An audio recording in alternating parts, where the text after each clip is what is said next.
Conosco na manhã de hoje está Antônio da Luz, economista-chefe da Farsul, a Federação de Agricultura do Estado do Rio Grande do Sul. Antônio, é sempre um grande prazer recebê-lo aqui no Notícias Agrícolas, aqui no Bom Dia Agronegócio. Seja bem-vindo.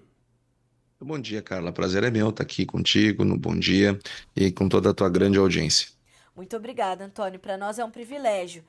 Antônio, eu vou direto contigo entender como é que você está vendo uma nova safra se desenvolver no Brasil, num cenário onde há ainda muita cautela quando o assunto é recurso, quando o assunto é crédito. Há pouco nós entrevistamos o presidente da ProSoja Brasil, Maurício Buffon. Ele dizia: Carla, não me preocupa só o clima para começar uma nova safra, mas a situação do produtor de soja desse país ter alcançado apenas 40% dos recursos que foram ali anunciados no Plano Safra. Qual é a sua avaliação para esse momento, Antônio, diante desse quadro financeiro que vive o agronegócio com uma nova safra em pleno desenvolvimento? Bom, Carla, a gente está vendo com muita preocupação mesmo. Não só o Rio Grande do Sul, o Brasil inteiro, tá? Todo o Brasil está com problema. Temos um plano safra que foi anunciado depois de ter entrado em vigor, tá? Então, acho que isso já fala bastante sobre o seu modo de construção e a qualidade do que foi feito. A maior parte dos recursos são livres. E é engraçado, né? O governo anuncia recordes de plano safra com recursos livres. A maior parte do dinheiro é recursos livres. Só que daí, quando dá problema, e o Manual do Crédito Rural prevê a renegociação, o que que é dito para o produtor? O que que é dito para as entidades? Ó, não, recurso livre, não sei, ó, não é comigo, assunto aí é do produtor e do banco. Não tem nada a ver com esse negócio. Ah, engraçado, na hora de anunciar para dar lá bilhões, aí os recursos livres são ótimos. Na hora de renegociar, eles são um problema. E, Carla, nós estamos aqui no Rio Grande do Sul com muita preocupação. Essa semana está sendo de uma tensão enorme, enorme, porque nós, infelizmente, estamos nos deparando com a realidade, que é totalmente diferente dos discursos. Carla, dia 7 de maio, dia 7 de maio, a Federação da Agricultura do Estado do Rio Grande do Sul propôs ao governo federal que fizesse uma linha de crédito.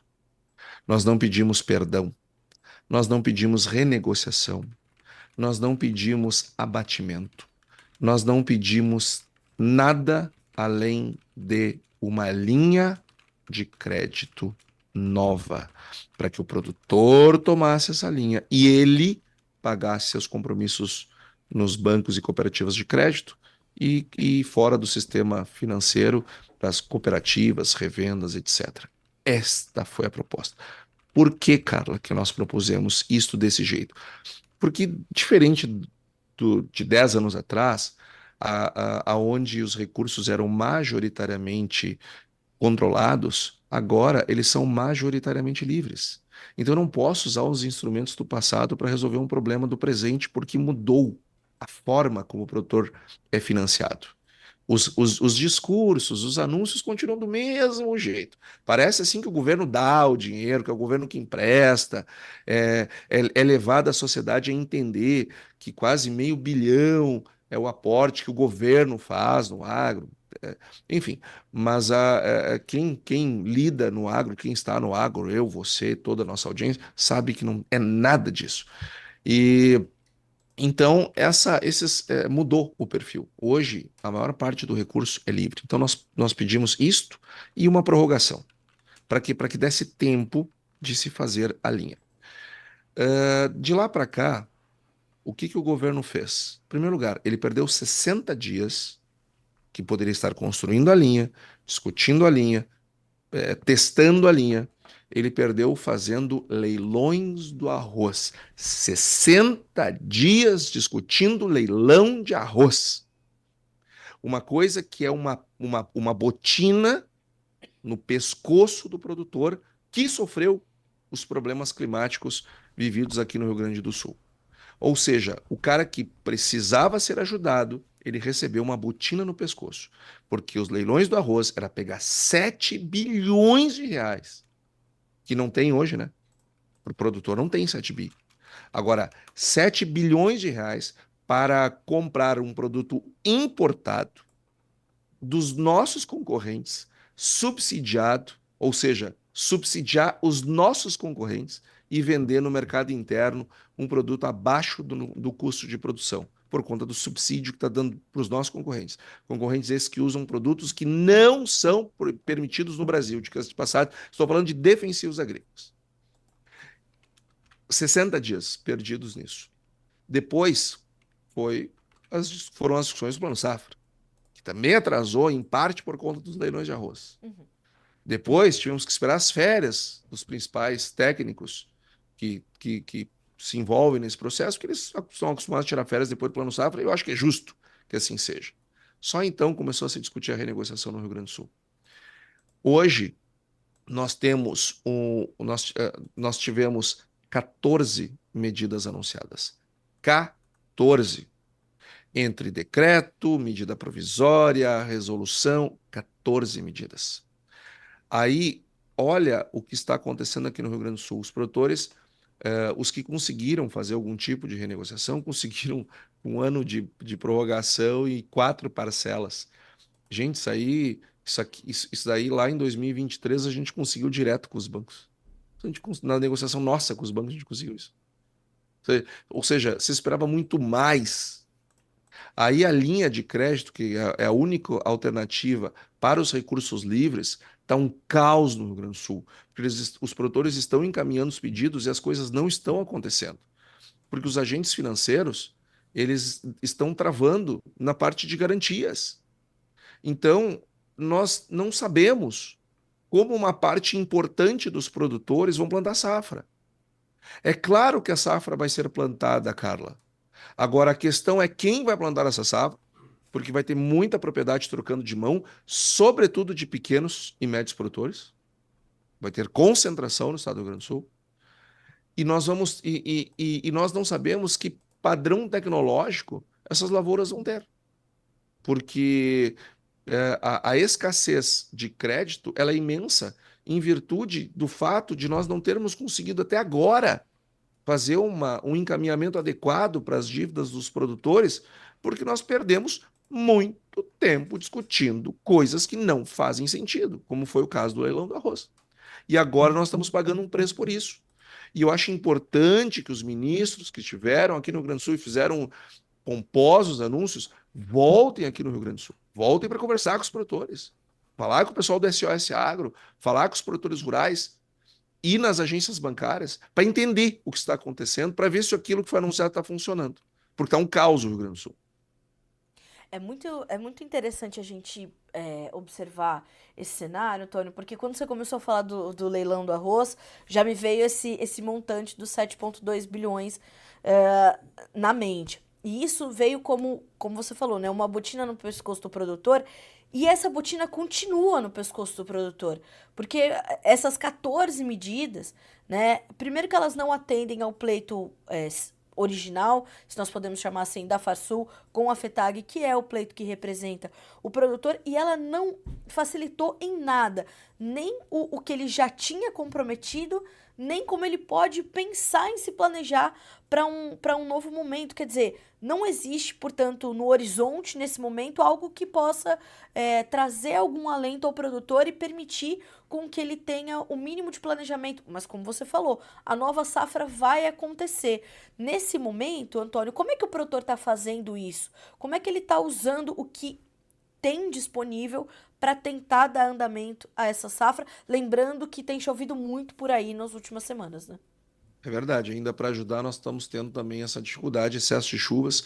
Chuvas essas que não são nossas, né? Essas chuvas que estão caindo aqui são chuvas do Paraná, do Mato Grosso do Sul, do Mato Grosso, do Goiás, de Minas Gerais, de São Paulo, do Tocantins. Não são chuvas nossas, mas que infelizmente elas passam por aqui, porque as frentes frias passam por aqui, e por conta desses bloqueios atmosféricos que estamos vivendo elas estão chovendo em excesso, atrapalhando o nosso plantio para aqueles que podem plantar. Então, esse é um problema adicional que nós estamos enfrentando aqui, que são janelas muito curtas de plantio. Abre ali uma janela, um dia, dois já fecha, por conta de chuvas, enquanto o pessoal nos demais estados do Brasil, aguardando esta chuva para poder dar marcha à sua planta. É verdade também, eu tenho lido muitos relatórios meteorológicos, eu não sou meteorologista, que não quero aqui dar call sobre previsão do tempo, não tenho essa capacidade, mas pelo que eu tenho lido, parece que as coisas vão normalizar agora na segunda quinzena de outubro, Deus queira que isso aconteça, porque é problema demais para o nosso setor, é problema demais para o nosso país, para o nosso agro, ainda ter que viver essas questões climáticas que nós estamos enfrentando. Agora, Carla, todo coletivo, né? A gente nunca deve dizer todos, e assim como a gente nunca pode falar ninguém, né? Quando se tratam de coletivos. Todos é gente demais, ninguém é gente de menos. Tem produtores que vão plantar normalmente, que vão conseguir, que estão capitalizados, que estão organizados, enfim, que têm condições. Agora, nós temos um contingente importante de produtores rurais, muito importante, produtores mais atingidos. Eles estão com imensas dificuldades. Imensas dificuldades porque as plantas, elas não esperam sair leilão de arroz, elas não esperam plano safra, não esperam voltar, o pessoal voltar de férias, eles não esperam que as autoridades façam as medidas, relatórios, normas, decretos, medidas provisórias, resoluções do Conselho Monetário, porque elas não sabem ler. As plantas não sabem ler. Elas sabem que tem uma janela que elas devem ser plantadas, e se elas foram implantadas naquela janela, elas vão atingir o seu potencial máximo de produção. Se for plantado fora daquela janela, não será atingido aquele potencial máximo de produção. É assim que as plantas reagem. Elas não sabem ler. Ou seja, quem tem que fazer as coisas com o tempo, para dar tempo e chegar no período de plantio com tudo organizado, somos nós humanos. Nós que as plantamos, nós que temos interesses sobre elas. Então, por isso que a gente fica muito chateado quando a gente vê o que nós estamos vendo no estado do Rio Grande do Sul, que é um completo, uma completa brigalhada. Os produtores estão muito indignados, e com razão, porque eles estão chegando lá nos agentes financeiros para tentar resolver seus problemas e eles não estão conseguindo. A imensa maioria deles não está conseguindo, está travando em garantias. Então, isto impede. Só que agora pensa o seguinte: se o cara não consegue renegociar o passado, como é que ele toma crédito para plantar a safra futura? E cada dia que se leva nessa novela é um dia menos de janela de plantio. Então, além da questão da chuva, nós temos a questão da escassez de crédito para plantar a próxima safra, que, como eu disse, não é um problema de todos os produtores, mas é um problema de uma parte importante dos produtores, justamente aquelas que foram mais afetadas pelas estiagens mais excesso de chuva de 2024.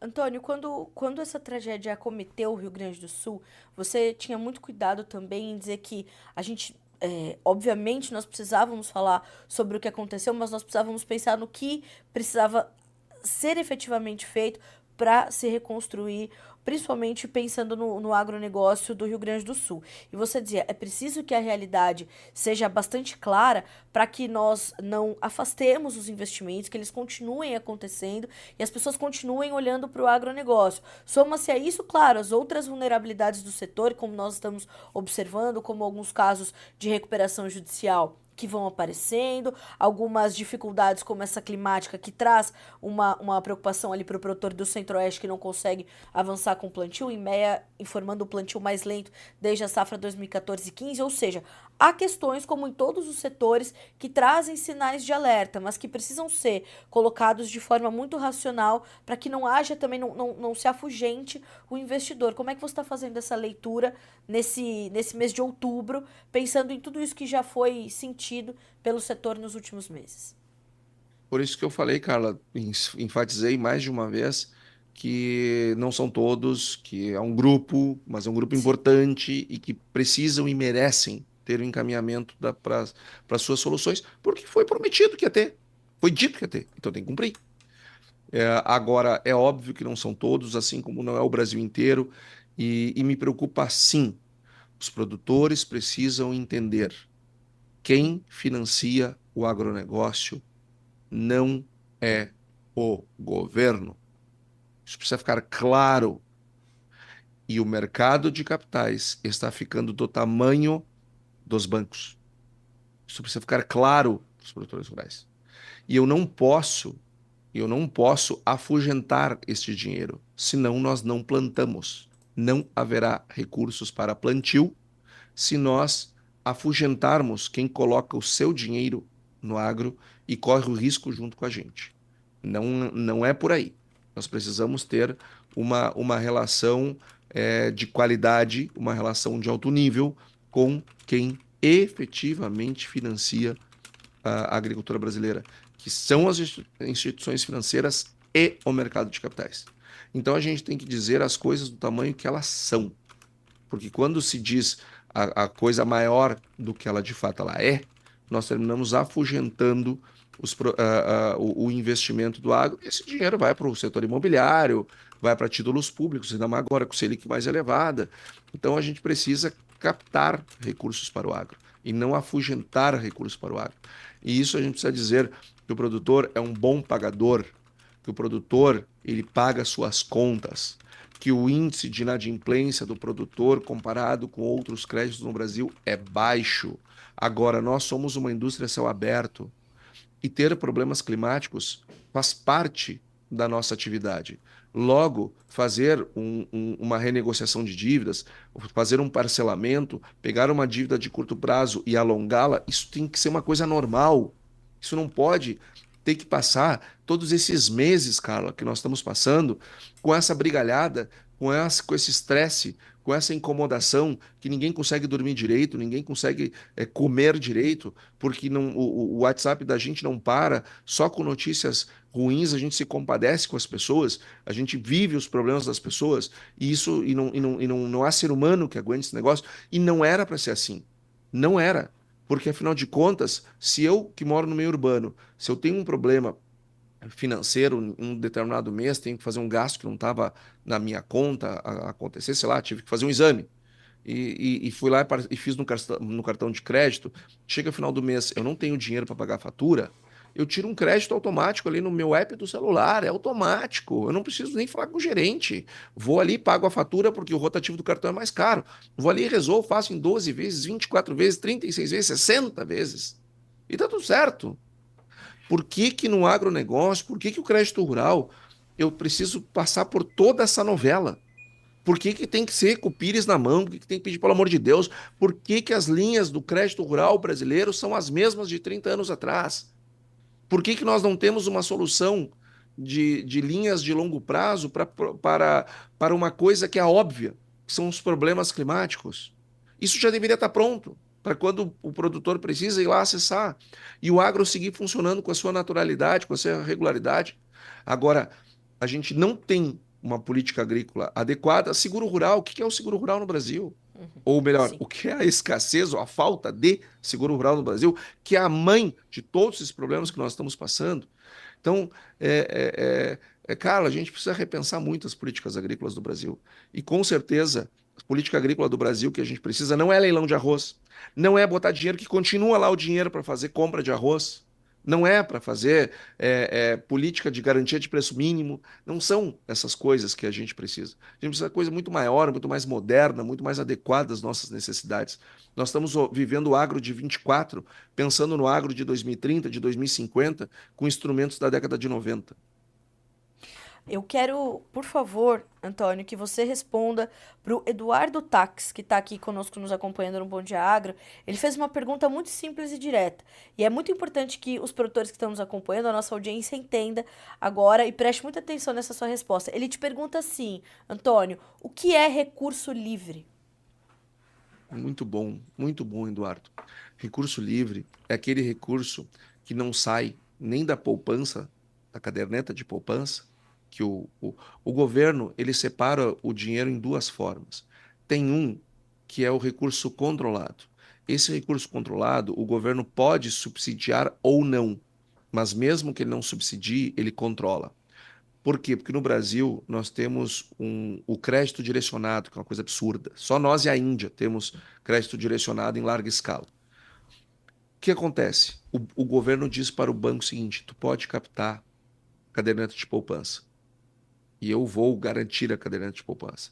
Só que tu só pode emprestar para imobiliário e para crédito rural. E para crédito rural, só pode emprestar com esse juro. todos os bancos no mundo, eles são obrigados a depositar um recurso compulsoriamente no Banco Central, que é para controlar a inflação, enfim, e para dar segurança ao sistema bancário. O governo brasileiro ele permite que os bancos peguem uma parte daquele dinheiro, só que coloquem no crédito rural. São obrigados a botar no crédito rural. O dinheiro é deles. Tanto a caderneta de poupança é dos poupadores e os depósitos compulsórios são dos bancos. O governo diz, olha, tu pode emprestar, desde que seja crédito rural com esse juro. Então, o recurso é controlado. Uma parte desse recurso também é subsidiado. Pronaf, Pronamp tem subsídio. O governo equaliza e gasta aí uns 13 bi mais ou menos para fazer isso. E os recursos para os demais produtores, uma parte tem subsídio, outra parte não tem subsídio. E a parte que tem subsídio é altamente questionável se o subsídio vai para o produtor ou se vai para os agentes financeiros. Isso é altamente discutível. Para mim, o subsídio não é para o produtor, é para o agente financeiro. Mas isso é um outro debate. Esse recurso é mais ou menos 150 bi. Todo o restante, o que é anunciado no Plano Safra, é recurso livre. Todo o restante é livre. E o que é o recurso livre? É o recurso que o banco tira da onde ele quiser, a cooperativa de crédito tira da onde ela quiser e empresta para o produtor ao juro que for pactuado entre o produtor e o agente financeiro. Eduardo, tu pode ir no teu agente financeiro de preferência e sair de lá com um custeio a 15%. Eu posso sair com 18%. Por quê? Porque é livre, não é controlado. Aí os bancos emitem LCAs, letras de crédito do agronegócio, emitem CRAs, enfim, aí tem uma série, um universo de meios que os agentes financeiros vão lá falar com o investidor, não, vem cá, bota teu dinheiro aqui, ó, nessa linha, porque eu vou emprestar para o agro brasileiro, porque eu confio no agro brasileiro, que eu tenho produtores que são bons, que nós temos futuro, enfim. Os agentes financeiros buscam esses recursos e emprestam para o produtor, mas a juro livre. Esta é a maior parte do dinheiro de um plano safra, são recursos livres. Só que na hora de renegociar a dívida, o governo quer trabalhar só com os controlados. O livre não é problema meu. Então, se não é problema meu, para de anunciar. Eu sabia que, né, mais do que eu explicar de forma muito simples e rasa, você daria uma explicação que vai além da explicação, mas vai muito na análise do que é isso. E não é uma situação nova, né, Antônio? Isso não começou a acontecer agora. Recentemente, nós fizemos uma matéria aqui com a sua análise, trazendo que nos últimos 10 anos, o aumento dos recursos com juros livres, ou dos recursos livres, ele é muito maior do que o recurso controlado. Então, é uma tendência. Agora, de fato, o governo não pode se valer disso para dar bom dia com o chapéu dos outros, né? Pois é, mas isso que tem ficado bastante claro, porque para os recursos controlados vieram as medidas provisórias que dão aí 5 anos. 5 anos, né? É um prazo muito curto, muito exíguo. Agora, para os recursos livres, está saindo agora uma linha do BNDES, só que essa linha do BNDES, que entra em vigor só dia 11, olha só a sutileza, só dia 11. Sim. Essa linha, ela tem mais ou menos 1,5 bilhão disponível. Nós calculamos, Carla, que nós vamos precisar entre 15 e 20 bi. Já viu o que vai acontecer? Já Sim. viu o que vai acontecer, né? Antônio, para nós concluirmos a nossa. Você é sempre muito. Você tá recebendo um monte de elogios aqui no nosso chat, viu, Antônio? O Eduardo, inclusive, te Obrigado pela agradeceu. gentileza. O Eduardo, inclusive, agradeceu aqui pela sua resposta. E muitos estão te agradecendo, inclusive, Antônio, por falar a verdade sobre o que está acontecendo no Rio Grande do Sul, a verdade sobre o crédito rural, sempre muito característico das suas participações, essas análises muito lúcidas. Antônio, para concluirmos, tem alguma orientação que a gente possa dar a esse contingente de produtores do Rio Grande do Sul que ainda está vivendo esse caos normativo? Ou é difícil porque é realmente um momento onde caso a caso precisa ser avaliado, ou a gente consegue trazer uma orientação comum a todos eles que estão tentando encontrar uma solução e a ferramenta que, por mais que elas sejam diferentes e difíceis de compreender, eles vão ainda conseguir fazer algum planejamento com isso que está disponível nesse momento. Olha, nossa orientação para os produtores é irem ao seu agente financeiro e tentem acertar a sua conta. Se o seu recurso é controlado, vai lá e resolve com esses 4 anos aí, que é pouco. Nós sabemos que é pouco. Nós sabemos que o que foi prometido, foi anunciado, é uma linha de 8 anos, com juro mais baixo que essa do BNDES, mas não terá recursos para todos. Hoje nós temos 1,5 bi nessa linha. As cooperativas, se todas elas acessarem a linha para fazer a renegociação dos seus cooperados, cooperativas de grãos, elas vão precisar mais ou menos 4,5 bi. Nós estamos falando de 3 bilhões e pouco dos produtores junto a elas e mais a parte de capital de giro que elas podem captar, que dá mais ou menos 42% a mais. Então só elas vai para quase 4,5 bi, que é 3 vezes o que tem. Então assim, ó, não vai ter nem para as cooperativas. As revendas a mesma coisa. E os bancos, com a carteira deles de recursos livres, está aí na casa dos 15 bi. Então, quem tem instrumento deve procurar o seu agente financeiro e tentar acertar a sua vida com o que tem, mesmo que não seja o ideal, mesmo que não seja o que se quer e o que se merece. Resolve com o que tem, porque dia 15 termina o prazo e não vai ter mais nem isso. E aqueles demais produtores que não, cujos créditos são recursos livres ou são bancários ou junto às cooperativas, junto às revendas, enfim, tá na hora, quem sabe, o pessoal se juntar de novo, porque tá difícil vir uma solução mais estruturada. O que que nós estamos fazendo? Nós estamos trabalhando para colocar mais dinheiro no fundo social, que é a origem desse recurso, e nós queremos que o percentual, que hoje é só 25% que pode ir para a capital de giro, para o Rio Grande do Sul ele seja aumentado para 80%. Desse modo, a gente consegue botar bem mais dinheiro nessa linha e aí consegue ajudar mais produtores. Mas não tá fácil. Não, não tá. E nós estamos aqui, né, Antônio? Você sabe, você de casa sabe que nós estamos aqui de portas abertas para continuar atualizando essas informações, levando essas informações ao produtor gaúcho. Eu tenho estado muito em contato com o time todo do movimento SOS Agro Rio Grande do Sul para trazer também a perspectiva do produtor. Então, obrigada mais uma vez por estar conosco e por trazer informações sempre tão completas. O Bom Dia Agronegócio está sempre de portas abertas para ti, meu amigo. Muito obrigada mais uma vez. Obrigado a você, Carla, ao Bom Dia Agronegócio e ao Notícias Agrícolas, que tem sido há mais de 20 anos uma voz importante do agro brasileiro. Muito obrigado pela oportunidade de a gente trazer aqui para o Brasil inteiro o que de fato está acontecendo aqui no estado. Muito obrigada, Antônio. Uma boa semana para você. Bom trabalho, meu amigo. Continue com a sua força e resiliência. Continuamos a nos falar. Obrigada, Antônio. Obrigado a vocês.